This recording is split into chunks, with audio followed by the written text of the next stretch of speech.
கபிலமுனியோட கோவத்தினால சகரர்கள் 60,000 பேரும் எரிஞ்சு சாம்பல் ஆகுறாங்க. இந்த 60,000 பேருக்கும் மோட்சம் அடைஞ்சு அவங்க சொர்க்கலோகம் அடையணும் அப்படின்னா இந்த சாம்பல் எல்லாமே கங்கை நதியில் கரைக்கணும். ஆனால் பூலோகத்தில் கங்கை நதியே கிடையாது.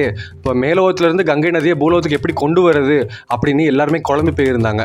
அந்த சமயத்தில் தான் அரச பதவியே எனக்கு வேண்டாம் அப்படின்னு சொல்லி அஞ்சுமன் அவர் தவத்துக்கும் போக ஆரம்பிக்கிறாரு. நான் முனிவராகவும் ஆகணும்னு நினைக்கிறாரு. அப்போ இப்படி இருக்கவங்க இந்த 60,000 பேரோட சாம்பலை எப்படி கங்கையில் கரைப்பாங்க? இந்த கங்கை எப்படி பூமிக்கு வந்துச்சு? இந்த கங்கை பூமிக்கு வந்ததும் சிவபெருமான் தலையில் கங்கை இருக்கிறதுக்கும் என்ன சம்பந்தம்? இதுக்கு நடுவில் அந்த பகீரதன் அப்படிங்கிறவர் யார்? அவர் என்ன பண்ணார்? இந்த 60,000 பேருக்கு அவர் மோட்சம் வாங்கி கொடுத்தாரா இல்லையா அப்படிங்கிற மாதிரி நிறைய கேள்விகள் இருந்துச்சு. அப்படின்னா இந்த வீடியோ ஸ்கிப் பண்ணாமல் முழுசாக பாருங்கள்.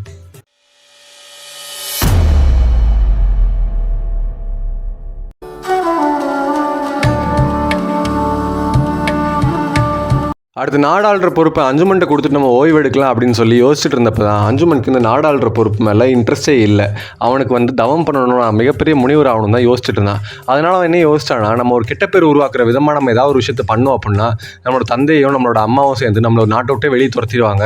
இதுதான் சமயம், நம்ம காடுகளில் போய் நம்ம தவம் பண்ணி நம்ம பெரிய முனிவர் ஆகலான்னு யோசிச்சுட்டு இருந்தான். அந்த சமயத்தில் தான் அவன் அதே மாதிரி ஒரு மலைக்கு அடிவாரத்தில் இருந்த கிராம மக்களில் இருக்கக்கூடிய சின்ன சின்ன குழந்தைகளை எடுத்துகிட்டு போய் மலை மேலே இருந்து பள்ளத்தில் தூக்கி போட்டு கொல்ல ஆரம்பித்தான். அது மட்டும் இல்லாமல் அவங்களுக்கு வாழ்க்கையின் ஆதாரமாக இருந்த பசுமாடுகளையும் கன்றுகளையும் மலை மேலே இருந்து அவன் பள்ளத்தாக்கில் போட்டு கொல்ல ஆரம்பித்தான். இப்படி பண்ணதுனால மக்கள் எல்லாமே ரொம்ப வருத்தப்பட்டு மன்னர்கிட்ட போய் சொன்னாங்க, உங்கள் மகன் இது மாதிரி எங்களோட வாழ்வின் ஆதாரத்தை பூராமே அழிக்கிறாரு. அது மட்டும் இல்லாமல் எங்கள் கிராமத்தில் இருக்க சிறு சிறு குழந்தைகளை எடுத்துகிட்டு போய் ஒரு மலை மேலே வந்து தூக்கி போட்டு கொல்ல பார்க்குறாரு.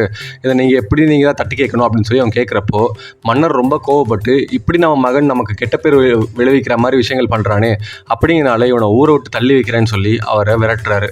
உடனே இவர் இதுதான் சரியான சமயம் அப்படின்னு சொல்லி அவர் காட்டுக்கு போய் அவர் விருப்பப்பட்ட மாதிரியே தவங்களையும் பண்ணுறாரு. அவர் தவ பலனா அவரால் கொல்லப்பட்ட சிறு குழந்தைகளையும் மாடுகளையும் கன்றுகளையும் அவர் திரும்ப உயிரோடு கொண்டு வராரு. இந்த விஷயத்தை கேள்விப்பட்ட உடனே மன்னர் தெரிஞ்சுக்கிறாரு, இவன் போன ஜென்மத்தில் ஒரு மிகப்பெரிய தவயோகியாக இருந்திருக்கான். இவனோட தவ பலனால தான் இந்த ஜென்மத்தில் அவனுக்கு திரும்ப அந்த ஞாபகங்கள் வந்திருக்கு, திரும்ப தவயோகியாக ஆகியிருக்கான். இதுக்காக தான் இப்படி ஒரு கெட்ட பேர் வர வைக்கணும்னு சொல்லி அவன் வேணும்னே பண்ணியிருக்கான் அப்படிங்கிற விஷயத்தை அவர் தெரிஞ்சுக்கிறாரு. உடனே அந்த அசமஞ்சன் மேலே இருந்த கோபம் பூரா அவர் தனியுது. அசமஞ்சனுக்கு ஒரு மகனும் இருந்தான். அவன் தான் அஞ்சுமன் அப்படின்ற ஒரு குழந்தை. அந்த அஞ்சுமன் சகர சக்கரவர்த்தி மாதிரி மிகப்பெரிய சக்கரவர்த்தி ஆகணும் அப்படின்ற ஒரு ஆசையிலே இருந்தான். அதனால் சகர சக்கரவர்த்திக்கு ரொம்ப நெருக்கமாகவும் இருந்தான். அவங்க தாத்தாக்கு என்னென்ன உதவி வேணுமோ எல்லா உதவிகளும் அந்த அசமஞ்சன் அப்படின்றவன் செஞ்சு கொடுத்துட்டு இருந்தான். இப்படி சகர சக்கரவர்த்தி மாதிரியே வீரத்துலையும் புகழ்லையும் பேர் போன அஞ்சுமனை சகர சக்கரவர்த்தி அழைக்கிறாரு. உங்கள் சித்தப்பா 60,000 பேரும் காணாமல் போயிட்டாங்க, என்ன ஆனாங்கன்னு தெரியல. அதனால் நீ என்ன பண்ணு அப்படின்னா, இந்த 60,000 பேர் எங்கே போனாங்க அப்படிங்கிறத தேடி கண்டுபிடி. அந்த அஸ்வமேத யாகத்துக்கான குதிரையும் நீ தேடி கண்டுபிடிச்சி கொண்டு அப்படின்னா நம்ம அஸ்வமேத யாகத்தை பூர்த்தி பண்ணலாம் அப்படின்னு சொல்றாரு. உடனே சகர சக்கரவர்த்தியோட பேச்சை கேட்ட உடனே அஞ்சுமன் அவர் தேடி போறாங்க. போறப்பதான் ஒரு விஷயத்தை கவனிக்கிறான். பாதாள லோகத்துக்கு போறதுக்காக மிகப்பெரிய பள்ளத்தை தோண்டி இருக்கிறத பார்க்குறான். இந்த பள்ளத்தை தோண்டினது நம்மளோட சித்தப்பாமார்களாக தான் இருக்கணும் கண்டிப்பா. ஏன்னா இவ்வளோ பெரிய பள்ளத்தை தனி நபரால் தோண்ட முடியாது. 60,000 பேர் சேர்ந்து தோண்டினா மட்டும்தான் இவ்வளோ பெரிய பள்ளத்தை உருவாக்க முடியும் அப்படின்ற தெரிஞ்சு அந்த பள்ளத்து மூலியமா உள்ள போறான். உள்ள போய் பார்க்குறப்பதான் அவன் அதிர்ந்து போறான். என்ன அப்படின்னா, கபில முனிவரோட ஆசிரமத்துக்கு முன்னாடி அவங்க அஸ்வமேத யாகத்துக்கு வச்சிருந்த குதிரை அங்கே மேய்ஞ்சிட்டு இருந்துச்சு. அதே பக்கம் பார்க்குறப்ப தான் தெரியுது ஒரு மிகப்பெரிய சாம்பல் மலையே இருக்குது அப்படின்னு. இதை பார்த்த உடனே அந்த அஞ்சுமன் தெரிஞ்சுக்கிறான், ஏதோ ஒரு விஷயம் விபரீதமாக நடந்திருக்கு, அதனால நம்ம கொஞ்சம் பொறுமையாக தான் இருக்கணும், நம்ம அவசரப்படக்கூடாது அப்படிங்கிற ஒரு முடிவுக்கும் வரான். சூழ்நிலையை உணர்ந்த அஞ்சுமன் அங்கே சுற்றி முற்றி பார்க்குறான். அங்கே ஆசிரமத்தில் கபில முனிவர் தவத்தில் இருக்கார். இந்த தவயோகி ரொம்ப சக்தி வாய்ந்தவராக இருப்பார் போல். இவரோட தேஜஸ் அப்படிங்கிறது சூரியன் மாதிரி இருக்குது. அதனால் இவரை போய் நம்ம பணிஞ்சு வணங்கணும் அப்படின்னா இங்கே என்ன நடந்துச்சு அப்படிங்கிறத கேட்டு தெரிஞ்சுக்கலான்னு அவன் முடிவு பண்ணுறான். சூழலை புரிஞ்சுக்கிட்டு அஞ்சுமன் கபிலரோட பாதத்தை தொட்டு அவன் வணங்குறான். கபிலரோட பாதத்தை தொட்டு வணங்கின அஞ்சுமனை பார்த்து கபிலர் ரொம்ப சந்தோஷப்படுறாரு. அவர் ஆசீர்வாதமும் பண்ணுறாரு. உடனே அஞ்சுமன் கேட்குறான், எங்களோட அஸ்வமேத யாக குதிரை இங்கே எப்படி வந்துச்சு, உங்கள் ஆசிரமத்தில் இருக்கே அப்படின்னு சொல்லி கேட்குறான். அது மட்டும் இல்லாமல் உங்கள் ஆசிரமத்துக்கு முன்னாடி இருக்கிற இந்த மிகப்பெரிய சாம்பல் மலை எப்படி உருவாச்சு அப்படின்னு சொல்லி அவன் ரொம்ப பணிவாக கேட்குறான். உடனே கபிலர் சொல்கிறாரு, உங்கள் அஸ்வமேத யாகம் பூர்த்தி அடையக்கூடாதுன்னு சொல்லிட்டு உங்கள் குதிரை இந்திரன் திருடிட்டு போகிறதுக்கு முயற்சி பண்ணால் அவரை துரத்திட்டு வந்த 60,000 பேரும் அவரை சுற்றி வளைச்சி பிடிக்கிறதுக்காக முயற்சி பண்ணாங்க. ஆனால் இந்திரன் அவங்க கிட்ட மாட்டிடக்கூடாதுன்னு சொல்லிட்டு அந்த குதிரையை என்னோட ஆசிரமத்தை விட்டுட்டு போயிட்டான். அதனால் இந்த 60,000 பேரும் என்ன பண்ணாங்கன்னா, நான் தான் குதிரையை திருடிட்டு வந்தேன்னு சொல்லி என்ன ஆயுதங்களால் அடிக்கிறதுக்கு வந்தாங்க. என் தவம் கலைஞ்ச கோவத்தினால என்னோட சாபத்துக்கு ஆளாகி அந்த 60,000 பேரும் சாம்பல் ஆயிட்டாங்க அப்படின்னு கபிலர் சொல்கிறாரு. கபிலர் சொன்னதை கேட்ட உடனே அஞ்சுமன் ரொம்ப மனசு உடஞ்சி போகிறான். என்னோட சித்தப்பாமார்கள் எல்லாமே இப்படி சாம்பலாகிட்டாங்களே, இவங்க என்ன தப்பு பண்ணாங்க, இவங்களுக்கு இப்படி தான் ஒரு முடிவு அப்படிங்கிறது வரணுமா அப்படிங்கிறத நினச்சி அவன் ரொம்ப வருத்தப்பட்டு இருந்தான். அப்போ தான் கபிலர் சொல்கிறாரு, உன்னோட அஸ்வமேத யாக குதிரை கொண்டு போய் உங்கள் தாத்தா கிட்ட கொடுத்து அஸ்வமேத யாகத்தை பூர்த்தி பண்ணுங்க. அது மட்டும் இல்லாமல் இந்த 60,000 பேரோட சாம்பலையும் கங்கையில் வந்து கரைச்சா மட்டும்தான் இவங்களோட பாவங்கள் கழிஞ்சு இவங்க சொர்க்கத்துக்கு போய் சேருவாங்க அப்படின்னு சொல்கிறாரு. கங்கை நதியை கொண்டு வரதுக்கான வழியை நீங்கள் பாருங்கள், ஏன்னா கங்கை நதி பூலோகத்தில் கிடையாது. அதை பூலோகத்துக்கு கொண்டு வந்து இந்த சாம்பல் எல்லாத்தையுமே அதில் கரைச்சா மட்டுமே தான் இவங்களோட பாவங்கள் தீர்ந்து இவங்க வந்து சொர்க்கலோகத்தை அடைவாங்க. இதுக்கான வழியை நீ தான் பண்ணணும் அப்படின்னு சொல்லி கபிலர் வந்து அஞ்சுமனை பார்த்து சொல்கிறாரு. உடனே அஞ்சுமன் சரின்னு சொல்லிட்டு கபிலரை வணங்கிட்டு அந்த குதிரையை அழைச்சிக்கிட்டு சகர சக்கரவர்த்தியிட்ட போய் நடந்தது சொல்கிறாங்க. சகர சக்கரவர்த்தி இதை கேட்டு அவர் மனசு தாங்காமல் அவர் உயிரையும் விடுறாரு. அதுக்கப்புறம் அஞ்சுமன் வந்து சகர சக்கரவர்த்தி மாதிரி மிக சிறப்பான ஒரு சக்கரவர்த்தியாக அவர் ஆட்சி பண்ணிட்டு இருந்தார். அதுக்கப்புறம் அவரோட குருவான ஔரவ ரிஷி சொல்கிறத கேட்டு அஞ்சுமன் வந்து தவத்துக்கும் போகிறாங்க. ஏன்னா கங்கையை கொண்டு வந்தால் தானே அவங்க முன்னோர்களுக்கு முக்திகள் கொடுக்க முடியும். அப்படிங்கிறனால அவர் தவத்துக்கு போகிறாரு. ஆனால் அவர் நெடுங்காலம் தவம் இருந்தோம் கங்கையை வந்து அவர் பூலோகத்துக்கு கொண்டு வர முடியாமலே கடைசி காலத்தில் இறந்தும் போகிறாரு. இப்படி அஞ்சுமன் இறந்ததுக்கப்புறம் அஞ்சுமனோட மகனான திலீபன் வந்து எப்படியாவது நம்ம முன்னோர்களுக்கு முக்தி வாங்கி தரணும் அப்படின்னு சொல்லி அவர் கங்கையை நோக்கி ரொம்ப கஷ்டம் தவம் பண்ணுறாரு. ஆனால் அவரோட தவம் என்ன தீர்க்கமாக இல்லையா என்னன்னு தெரியல. அவரால் கங்கையை வந்து பூலோகத்துக்கு கொண்டு வர முடியாமலே கடைசியில் இறந்தும் போகிறாங்க. அதுக்கப்புறம் அவரோட மகனான பகீரதன் வந்து நான் கங்கையை எப்படியாவது இங்கே கொண்டு வருவேன், என்னோட தாத்தாவாலேயும் முடியல, என்னோட அப்பனாலேயும் முடியல, கண்டிப்பாக இந்த முடியாத விஷயத்தை நான் முடிச்சு காட்டுவேன் அப்படின்னு சொல்லி அவர் தவத்துக்கு போகிறாரு. எல்லாருமே சொல்கிறாங்க, இந்த கங்கையை வந்து பூலோகத்துக்கு கொண்டு வரவே முடியாது, இது சாத்தியமற்ற செயல், நீ பகல் கனவு காணாத அப்படின்னு சொல்லி பகீரதனை எல்லாருமே கேலி கிண்டலாக பேசுகிறாங்க.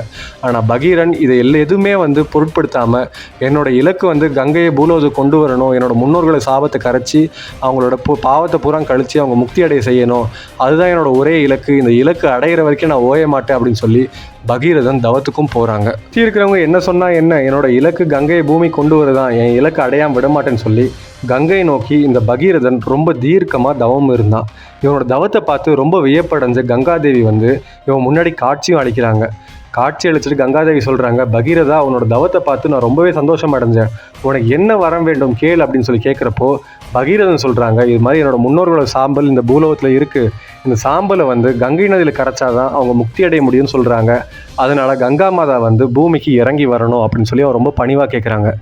இதை கேட்டோடனே கங்காதேவி சொல்கிறாங்க, பூமிக்கு நான் இறங்கி வர்றது பெரிய விஷயம் இல்லை, ஆனால் நான் இறங்கி வந்தேன் அப்படின்னா இந்த பூமி வந்து என்னோட வேகத்தை தாங்கவே முடியாது, அதனால் இந்த பூமி தண்ணிக்குள்ளே மூழ்கிரும், அதனால் நான் இந்த பூமிக்கு வர முடியாது அப்படின்னு சொல்லி அவங்க சொல்கிறாங்க. இதை கேட்ட உடனே பகீரதனுக்கு ரொம்ப குழப்பமாயிடுது. என்னடா இது, கங்கையை பூமி கொண்டு வர முடியாதுன்னா எப்படி என் முன்னோர்களோட சாம்பலை நான் கரைப்பேன், அவங்க எப்படி முக்தி அடைய செய்வேன் அப்படின்னு சொல்லி அவர் ரொம்ப குழம்பி போய் யோசிச்சுட்டு இருக்கப்போ தான் அவர் கேட்குறாரு, உங்களோட பாரத்தை வந்து இந்த பூமினால தான் தாங்க முடியாது, சிவபெருமானால் தாங்க முடியும்ல அப்படின்னு சொல்லி அவங்க கேட்குறாங்க. கண்டிப்பாக சிவபெருமானால் என்னோட வேகத்தை தாங்க முடியும், ஆனால் சிவபெருமான் என்னை தாங்குற அளவுக்கு அவர் ஒத்துப்பாரா அப்படின்னு சொல்லி கேட்குறாங்க. உடனே பகீரதன் சொல்கிறாங்க, 1000 வருஷம் தவம் இருந்து உங்ககிட்ட வர வாங்கின மாதிரி நான் சிவபெருமான் நோக்கி நான் சில 1000 வருஷம் தவம் இருப்பேன், அவர்கிட்டையும் வர வாங்கி நான் உங்களை பூமி கொண்டு வந்தே தீருவேன், இந்த முடியாத விஷயத்த முடிச்சா மட்டுமே தான் என்னோட முன்னோர்களுக்கு முக்தி அடையும் அப்படின்னு சொல்லி அவர் சொல்கிறாரு. உடனே கங்கை வந்து, சரி உன்னோட விடாமுயற்சி நானும் பார்க்க தானே போகிறேன், உன்னால் சிவபெருமான் கிட்ட வர வாங்கி என்னை பூமி கொண்டு வர முடியும்னா நீ முயற்சி பண்ணி பாரு அப்படின்னு சொல்லிட்டு அவங்க போகிறாங்க. கங்கை போகிறப்போ ஒரு விஷயத்தை பகீரதன்ட்ட சொல்கிறாங்க, நடக்காத விஷயத்த நீ ஏன் பகீரதா இப்படி முயற்சி பண்ணுற, உன்னோட முயற்சியை விட்டுட்டு நீ அடுத்த வேலையை பாரு, உன்னோட முன்னோர்கள் முக்தி அடையலாம் என்ன, நீ வந்து ஒரு ராஜ்யத்தை ஆட்சி பண்ணிவிட்டு நீ உன்னோட பேரும் புகழையும் பெருசாக வர வச்சுட்டு போக வேண்டியதானே அப்படின்னு சொல்லி கங்கை சொல்கிறாங்க. பகீரதன் சொல்கிறாங்க, என்னோட இலக்கு கங்கையை வந்து பூமி கொண்டு வரதான், அதுக்கு என்ன ஆனாலும் பரவாயில்ல, அதுக்கு எவ்வளோ வருஷங்கள் முயற்சி பண்ணாலும் பரவாயில்ல, அதுக்கு என் வாழ்நாளே எடுத்தாலும் நான் கவலைப்பட போகிறதில்ல, என்னோட இலக்கு அடையாமல் நான் விடமாட்டேன்னு சொல்லி பகீரதன் ரொம்ப தீர்க்கமாக இருக்காங்க. அதுக்கப்புறம் பகீரதன் கங்கையை பூமி கொண்டு வரணும் அப்படிங்கிறதுக்காக சிவனை நோக்கி 5-6 வருஷம் தவம் இருக்காங்க. 5000 வருஷம் கடுமையான தவம் இருந்த பகீரதனை பார்த்து ரொம்ப சந்தோஷம் அடைந்த சிவபெருமான் வந்து பகீரதன் முன்னாடி காட்சி கொடுக்குறாரு. பகீரதா உன்னோட தவத்தை பார்த்து நான் ரொம்பவே சந்தோஷம் அடைஞ்சேன், உனக்கு என்ன வரம் வேண்டும் கேள் அப்படின்னு சொல்லி கேட்குறப்போ சிவபெருமான் கிட்ட பகீரதன் சொல்கிறாங்க, இது மாதிரி நான் கங்கையை நோக்கி ஒரு 1000 வருஷம் தவம் இருந்தேன், அவங்க என் முன்னாடி வந்துட்டு இந்த விஷயத்த சொன்னாங்க, என்னோட வேகத்தை வந்து இந்த பூமியால் தாங்க முடியாது, அதனால் நான் பூமிக்கு வரமாட்டேன் அப்படின்னு சொல்கிறாங்க.